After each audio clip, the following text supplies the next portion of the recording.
the kingdom of God. Let your kingdom come, Lord. Let your will be done, Lord, on earth as it is in heaven, God. There is power here in this place. It's the power of our God, amen. No matter what situation you may have in your life, there is power in the name of Jesus.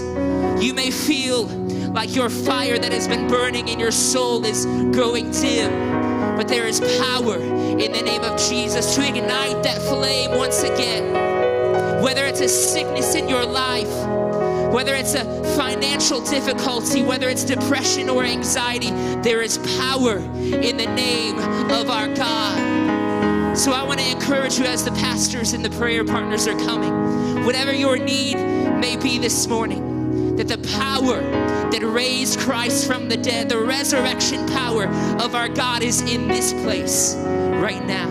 So I want to encourage you as we continue to worship, let us pray with you the prayer of faith that God would ignite that flame in you once again.